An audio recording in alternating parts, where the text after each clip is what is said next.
მე-20 საუკუნის 30-იანი წლების დასაწყისში მისი ბაბუა მხატვარი ვანო ენუქიძე კომუნისტური რეპრესიებისგან თავის დასაღწევად პარიზში ემიგრაციაში წავიდა.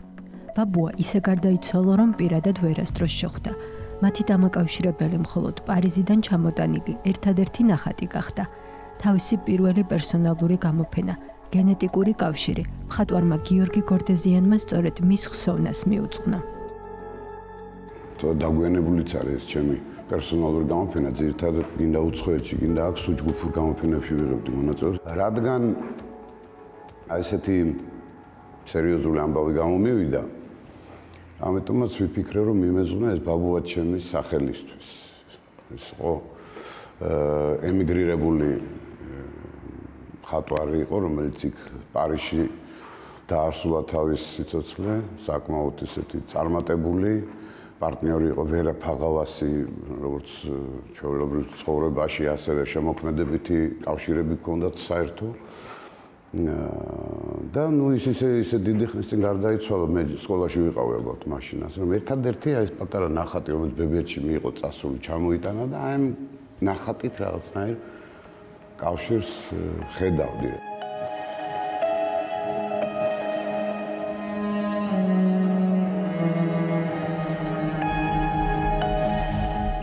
ბაბუის მსგავსად, აბსტრაქტული კომპოზიციები, როგორც თავისუფლების, დინამიკის და ჰარმონიის სინთეზი, მისთვისაც გამოხატვის საუკეთესო ფორმად იქცა. ჟანრობრივად სხვა ეტაპზე სხვადასხვანაირად მუშაობდი, მაგრამ ყოველთვის რაღაც ეტაპზე ეს ცოტა აბსტრაქტული სადღაც მეკაჭებოდა, არ ვიცი ხა რატომ. ამ შემთხვევაში ესე გამოვიდა, ეს ბოლო ნამუშევრები არის უფრო აი მიმართულებით და რაღაცნაირად ვაკავშირებ აი ამ ბაბუა ჩემის შემოქმედებასთან. არა პირდაპირ მნიშვნელობით, ან ვიზუალით. აი რაღაც ქვეცნობიერი კავშირი რაღაცნაირად გონია რომ არსებობს. ნამუშევრებს შორის ეს ყველაზე ადრეულ პერიოდში შექმნილი ნახატია, რომელსაც უცნაური ისტორია უკავშირდება.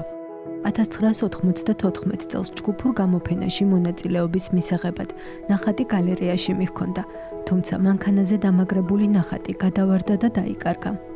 იყო აი პიკეტები იყო ხოლმე, მისი პოლიცია, მხედრიონი, ჯარი, რაღაც ყველა ერთად იდგენ ხოლმე, ეს იყო სადღაც დინამო სტადიონის ასახვევთან.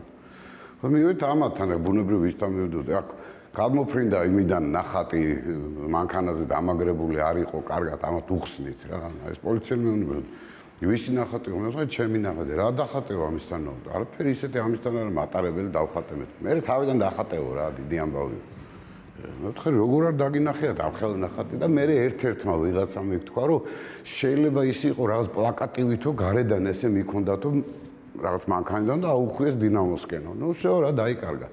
ხო და აი 2 წლის წინ მირეკავს ახალგაზრდა ბიჭი, რომელიც მე აღმოჩნდა ლაშა ბედენაშვილი, რომ მე მაქვს ეს მატარებელიო და მინდა რომ დაგიბრუნოთ. როგორ რა ისტორია იყო მეთქი ეს, მე რაც დავკარგე იმის მერე რა მოხდა.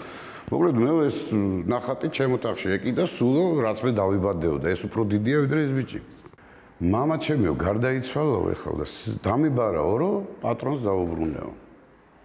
და ის მეგობრებს, თურმე ამის მეგობრებს აუღიათ ეს ნახატი და დაბადების დღე ყოფილა მამამისის და აი ღმერთმა ესეთი საჩუქარი გამოგიზავნა. ძალიან მოწონდაო მამაჩემს ეს ნახატიო და ოღონდ ეს რო წავიდა ამ ქვეყნიდან ესე დამიბარაო რომ პატრონს დაუბრუნა. იმას რო იპოვე დაკარგულ შვილს რაღაცა ესეთი ემოცია მქონდა. ექსპოზიცია, რომელიც გალერეა 9-ს საგამოფენო სივრცეს იკავებს სხვადასხვა პერიოდში შექმნილ განსხვავებული ტექნიკით შესრულებულ 60-მდე ნამუშევარს აერთიანებს. გალერეა 9 წარმოგიდგენთ გიორგი გორდეზიანის ზედმეტსახელად წახნაგას, როგორც ყველა იცნობს მას, პირველ პერსონალურ გამოფენას. რადგან მას ყველა იცნობს როგორც კომპოზიტორს, სიმღერების ავტორს და შემსრულებელს, დღეს წარდგება დამთვალიერებლის წინაშე საერთოდ სხვა ამპლუაში.